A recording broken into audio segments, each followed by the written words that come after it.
आप सभी लोगों का एक और हमारी नई वीडियो में आपका बहुत बहुत स्वागत। तो आज हम जो बात करने जा रहे हैं वो है लॉन्ग टाइम में हमको स्टॉक किस तरह से देखना है और फाइंड करना है, और लॉन्ग टर्म में हमें जो इन्वेस्टमेंट करना है शेयर मार्केटिंग में। तो उसके ऊपर हमारी जो आज की जो वीडियो है उसका पूरा यही एक व्यू है, और आज हम सीखेंगे कि एक अच्छे स्टॉक कैसे फाइंड किए जाते हैं और हमें लॉन्ग टर्म में एक अच्छा रिटर्न दे सकें। तो हमारी स्क्रीन पे जो ये चार्ट लगा हुआ है, जुबिलेंट फूड का ये चार्ट है। तो इस स्टॉक का ये चार्ट हमको स्क्रीन पे दिख रहा है। तो किसी भी कंपनी को हम लोग दो मेन रीजन से हम फाइंड करते हैं। पहला हो गया उसका चार्ट, जिसको हम टेक्निकली उसको देखते हैं, कहाँ सपोर्ट ले रहा है, कहाँ रेजिस्टेंस ले रहा है। तो ये सारे पैरामीटर हम लोग टेक्निकल देखते हैं। सेकंड ऑप्शन होता है फंडामेंटल। तो फंडामेंटल आप यहाँ देख सकते हैं ये। तो फंडामेंटल में हम कंपनी क्या काम करती है, करंट उसका जो प्राइस जो चल रहा है शेयर का, वो हम लोग देखते हैं। कंपनी स्मॉल कैप है, मीडियम है या लार्ज कैप है, तो उससे हमें ये पता चलता है कि ओवरऑल कंपनी की कैपिटल कितनी है, मार्केट कैपिटल। ये चीजें हम फंडामेंटल में देखते हैं। पी रेशियो देखते हैं, सेक्टर पी देखते हैं, पीवी देखते हैं, डिविडेंड यील्ड भी देखते हैं, आरओई भी देखते हैं, एबिडा भी देखते हैं, और आरओसीई और ईपीएस, ये सारी चीजें हम लोग देखते हैं। और उसकी फाइनेंशियल कुछ रिपोर्ट होती हैं, जिसमें प्रॉफिट हो गया, बैलेंस शीट हो गया, कैश फ्लो हो गया। तो ये सारी हम एक नज़र इस पे फंडामेंटल में डालते हैं। बैलेंस शीट में हो गया कितनी इसकी करंट लायबिलिटी है, तो ये सारी चीज़ें देखते हैं। रिवेन्यू में भी हम लोग देखते हैं। शेयर होल्डिंग हमको वेरी इंपॉर्टेंट पार्ट होता है। किसी कंपनी को हम लॉन्ग टाइम में उसको परचेज कर रहे हैं, एक इन्वेस्टमेंट, अच्छा इन्वेस्टमेंट जो माना जाएगा, तो उसमें शेयर होल्डिंग जो होती है वेरी इंपॉर्टेंट होती है। तो यहाँ पे प्रमोटिंग जो होल्डिंग होती है, प्रमोटर प्रमोटर होल्डिंग बढ़नी चाहिए, कम नहीं होनी चाहिए, इस तरह से हम कह सकते हैं। तो यहाँ पे 2025 का दिया है, ठीक, तीनों, और ये हमारा मार्च 26 का भी दिया हुआ है। यहाँ पे एफआई की हम होल्डिंग देख सकते हैं, और डीआई की होल्डिंग देख सकते हैं, और अदर की हम लोग देख सकते हैं। तो इस तरह से हम देख सकते हैं ये सारे पैरामीटर। तो यहाँ से हमको टेक्निकली एक नॉलेज यहाँ से हमको देखने को मिलती है। कंपनी कब से काम कर रही है, किस फील्ड में है, कंपनी कब से स्टार्ट हुई, और ये सारी इंफॉर्मेशन यहाँ पे एक शॉर्ट हमको मिलती है। तो हमको फंडामेंटल और टेक्निकल चार्ट दोनों को कंबाइंड मिला के, दोनों को ही कंबाइंड हम मैच करेंगे और एक व्यू बनाएंगे। क्या ये स्टॉक अभी जो हमारे खरीदने लायक है या नहीं है, ये सारी बातें हम लोग इसमें करेंगे। तो आप लोग इन बातों का विशेष ध्यान रख सकते हैं कि ये हमें टेक्निकल और फंडामेंटल हमको दोनों ही देखना बहुत ही इम्पोर्टेंट है किसी कंपनी को परचेज करने के लिए। हम जब भी किसी कंपनी के शेयर को लॉन्ग टाइम में हम जब खरीदा जाता है, तो उसका सबसे बेनिफिट ये होता है कि वो शॉर्ट टाइम में अच्छा एक हमको प्रॉफिट जनरेट करके दे। इसीलिए हम लोग शेयर में जो अपना इन्वेस्ट है वो हम करते हैं। तो सबसे बेस्ट इन्वेस्टमेंट ये माना जाता है कि कंपनी एक कम समय में अच्छे से ग्रो करे, तो कंपनी का शेयर प्राइस बढ़ेगा। अगर शेयर प्राइस बढ़ेगा तो हमारी जो वैल्यू है या हमारे पोर्टफोलियो की जो वैल्यू है वो हमारी बढ़ेगी, तो कहीं ना कहीं हमारे को प्रॉफिट देखने को मिलेगा। तो ये सारे प्रोस्पेक्ट हमको ध्यान में रखने हैं और इन्हीं को ध्यान में रखते हुए हमको वर्क करना है। तो मैं हमेशा जो अपने लिए जो देखता हूँ, तो मैं टाइम फ्रेम का बहुत इम्पोर्टेंट देता हूँ। मैं वीकली से नीचे टाइम फ्रेम तो मैं यूज ही नहीं करता। जब मैं लॉन्ग टाइम इन्वेस्टमेंट की जब मैं बात करूंगा, तो वीकली से मेरे को कम टाइम फ्रेम जैसे डेली या हावर या मिनट, ये मैं नहीं देखता हूँ। मैं वीकली टाइम फ्रेम पे देखता हूँ, और वीकली टाइम फ्रेम पे जब मैं किसी शेयर पे जब मैं ध्यान देता हूँ, तो मैं उसके कम से कम 10 वीक, 15 वीक, 20 वीक इस टाइप से मैं देखता हूँ। जबकि हमारी एक साल में 52 वीक होते हैं, तो मिनिमम मैं 25 वीक तक मैं उसको होल्ड करने के एक प्लान लेके चलता हूँ कि मुझे मिनिमम 25 वीक बोले 6 मंथ अप्रैक्स 6 मंथ तक मुझे होल्ड करना है। तो इस हिसाब से मैं काम करता हूँ वीक पे। और जब मैं मंथली की बात करता हूँ, तो मैं 2 ईयर, 3 ईयर, 4 ईयर इस टाइप से मैं काम करता हूँ कि जिससे मुझे एक लॉन्ग टर्म में स्टॉक क्या मोमेंटम दे सकता है और क्या मोमेंटम दे रहा है। तो ये मैं एक लॉन्ग टाइम फ्रेम में मैं ये सारी चीज़ें मैं देखता हूँ। तो यहाँ पे मेरा जो चार्ट पे जो टाइम फ्रेम लगा हुआ है, वो मंथली टाइम फ्रेम लगा हुआ है। एक मंथ की एक कैंडल है। एक मंथ में मार्केट में शेयर की प्राइस कितनी फ्लक्चुएट हुई और कितना वॉल्यूम आया। वॉल्यूम मेरे यहाँ लगा हुआ है, ये वॉल्यूम, और वॉल्यूम मेरे को यहाँ कैंडल में दिख रहा है। ये डिविडेंड इस कंपनी में जब जब दिया है, तो मेरे को यहाँ पे डी इंडिकेट है। मैं इसके ऊपर जब क्लिक करता हूँ, तो मुझे साफ इधर ये दिख रहा है कि डिविडेंड जो अमाउंट दिया उसने 2.50 को दिया। ये 26/8/2015 में दिया, और रिसेंटली अभी यहाँ दिया है 18/7/2025 को 1.20 का हमें यहाँ पे डिविडेंड मिला। तो यहाँ पे ये चीजें आपको दिख रही हैं। तो सबसे पहले मैं किसी भी चार्ट को जब ओपन करता हूँ, तो मैं उस चार्ट में 2 चीजें बहुत इंपॉर्टेंट महत्व देता हूँ। पहला उसका हो गया कि सपोर्ट कहाँ उसने लिया है, स्टॉक ने, प्राइस ने, स्टॉक के प्राइस ने कहाँ सपोर्ट लिया है, और जहां सपोर्ट लिया है वहां पे वॉल्यूम क्या पिछले वीक या पिछले मंथ से अधिक आया है या कम आया है।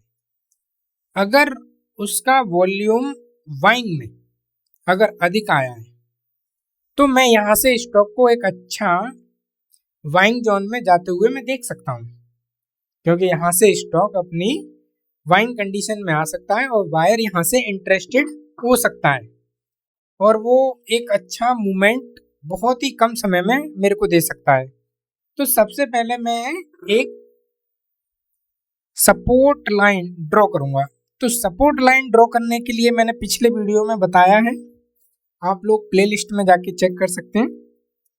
तो मैं सपोर्ट लाइन ड्रॉ करूंगा, तो सपोर्ट लाइन में मिनिमम 2 बार सपोर्ट लिया हो, मिनिमम 2 बार सपोर्ट लिया हो। मैक्सिमम होता है वेल गुड, बहुत अच्छी बात है कि अगर 2 बार उसने सपोर्ट लिया है तो अच्छा है।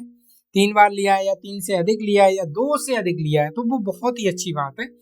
तो मैं यहाँ पे ये देखूंगा कि यहाँ पे देखिए आप, ये जो मैं यहाँ स्क्रीन पे जो ड्रॉ कर रहा हूँ, तो आप देखिए इस वाले पॉइंट पे मैं यहाँ पे ये लाइन ड्रॉ करता हूँ, ये तो आप देख सकते हैं कि स्टॉक ने यहाँ पे 1 टाइम, ये 2nd टाइम यहाँ, और ये 3rd टाइम यहाँ, ये ये सपोर्ट लिया हुआ है,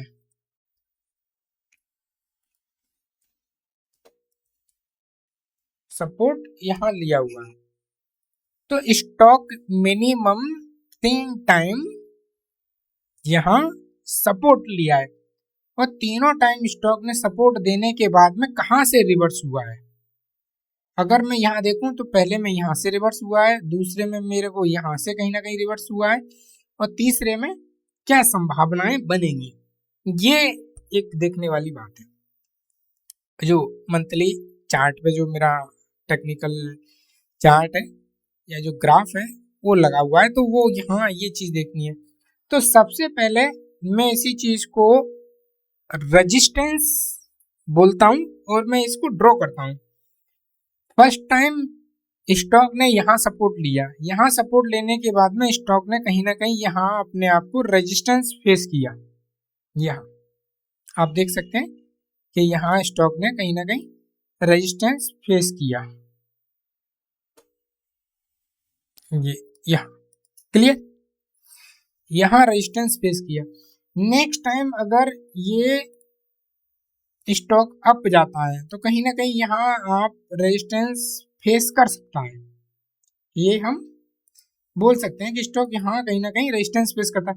अगर यहाँ स्टॉक रेजिस्टेंस फेस करता है तो कहीं ना कहीं यहाँ पे होल्ड अपने आप को करने की कोशिश करेगा।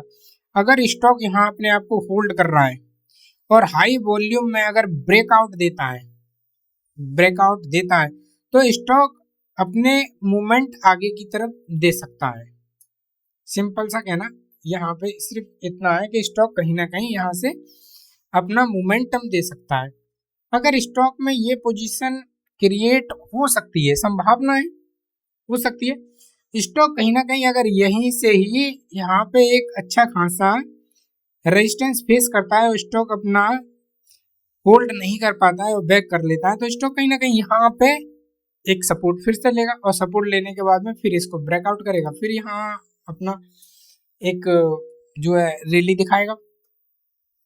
तो ये संभावना हो सकती है और यहाँ हमको ये देखना है कि स्टॉक यहाँ सपोर्ट जो लिया है, यहाँ सपोर्ट लेने पे क्या स्टॉक में हमको बाइंग पोजीशन बनानी चाहिए या नहीं बनानी चाहिए। तो इसके लिए हम लोग सबसे पहले ये चीज देखेंगे कि स्टॉक में वॉल्यूम पिछला मंथ हो गया या वीक हो गया, पिछले मंथ से वीक से या वॉल्यूम जो है अधिक आया है या नहीं, अधिक होना चाहिए। तो यहाँ इस वाली कैंडल पे आप देख सकते हैं, ये वाली कैंडल, ये ग्रीन जो कैंडल दिख रही है इस कैंडल पे हम देख सकते हैं कि इस कैंडल पे कहीं ना कहीं वॉल्यूम जो दिख रहा है प्रीवियस जो कैंडल है वहां से आपको अधिक दिख रहा है। यहाँ पे वॉल्यूम कहीं ना कहीं यहाँ अधिक आया है, तो बायर कहीं ना कहीं इंटरेस्टेड है और बायर को ये एक अच्छा प्राइस लगा है। तो बायर को अगर अच्छा प्राइस लगा है तो यहाँ से स्टॉक अपने एक स्ट्रॉन्ग मोड में बाइंग जोन में जाने के लिए, एक रैली हमें दिखाने के लिए रेडी है। ये एक अच्छा पॉइंट है। तो यहाँ से स्टॉक अपनी एक स्ट्रॉन्ग रैली दिखाएगा, इसीलिए यहाँ से हमको एक अच्छी बाइंग देखने को मिल सकती है। स्टॉक में एक अच्छा खासा मूवमेंट हमको आ सकता है। क्लियर? तो ये पैरामीटर हमको विशेष ध्यान रखना है। इसके बाद में स्टॉक अगर ये को अगर जो रेजिस्टेंस फेस करेगा तो नेक्स्ट रेजिस्टेंस अगर कहाँ फेस कर सकता है, तो नेक्स्ट है कि स्टॉक ने यहां से लिया था, तो हमारा ये वाला पॉइंट है। कहीं ना कहीं स्टॉक ने फर्स्ट टाइम जो लिया था तो हमारे पास में ये जो है रेजिस्टेंस बना था। क्लियर? तो मैं यहाँ पे R टाइप करता हूं जिससे आपको पता रहेगा जी R1। नेक्स्ट है तो मेरा यहाँ कहीं ना कहीं लिया है, तो मैं इसको R2, ठीक, तो कहीं ना कहीं यहाँ पे ये लिया है ये। तो मैं यहाँ पे एक रेजिस्टेंस लाइन ड्रॉ करता हूँ। क्लियर? जी, R1 ये हो गया और R2 मेरा ये हो गया। तो अगर स्टॉक R1 रेजिस्टेंस को क्रॉस करता है तो कहीं ना कहीं स्टॉक R2 को फेस करेगा। अगर R2 को भी फेस करता है तो स्टॉक अपनी एक न्यू पोजीशन या न्यू हाई क्रिएट करेगा। क्लियर? तो सबसे पहले मैंने इसको जो व्यू जो अपना लिया, सपोर्ट का लिया, रेजिस्टेंस का लिया, और मैंने ये रेजिस्टेंस जो ड्रॉ किए वो मैंने प्रीवियस रेजिस्टेंस से ड्रॉ किए हैं, प्रीवियस। और जो मैंने सपोर्ट किए हैं वो भी मैंने अभी किए हैं। और जो करंट में जो लिया है वहां सपोर्ट अगर बन रहा है तो हाई वॉल्यूम जनरेट होना चाहिए। हाई वॉल्यूम अगर जनरेट है तो हम मान सकते हैं कि स्टॉक में अब सपोर्ट स्टॉक ने ले लिया है और स्टॉक यहाँ से अब अपने न्यू हाई या स्टॉक में एक बाइंग रैली हमको देखने को मिल सकती है, और अच्छी खासी जो हमको देखने को मिलेगी बहुत ही कम समय में। तो यहाँ इसके बाद में मेरा नेक्स्ट जो स्टेप रहेगा कि मैं इस स्टॉक को टाइम फ्रेम वीकली पे मैं चेक करूं कि वीकली पे ये क्या सिनेरियो क्रिएट कर रहा है।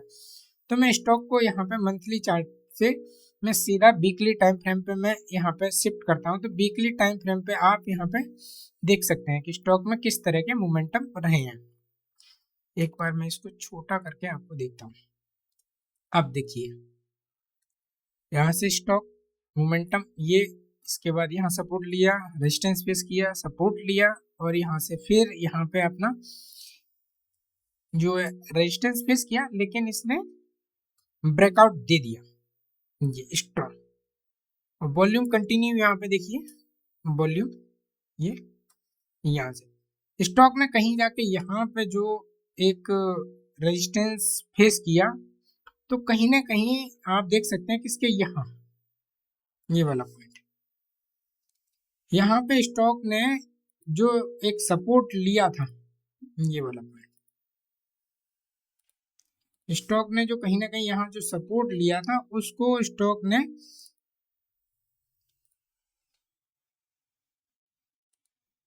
जो फेस किया है बिकम रेजिस्टेंस। जब सपोर्ट स्टॉक लेता है और सपोर्ट के बाद में स्टॉक उसको एक रेजिस्टेंस की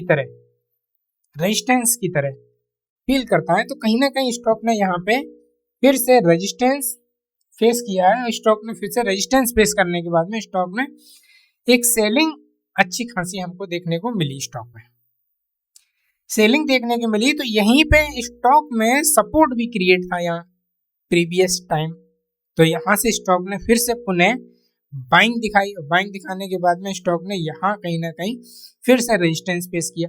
जब पुनः स्टॉक रेजिस्टेंस यहाँ पे फेस कर चुका है, यहाँ स्टॉक आप देख सकते हैं कि यहाँ पे स्टॉक रेजिस्टेंस ऑलरेडी यहाँ फेस कर चुका है ये यहाँ, और यही रेजिस्टेंस फिर से फेस कर रहा है ये वाला जोन।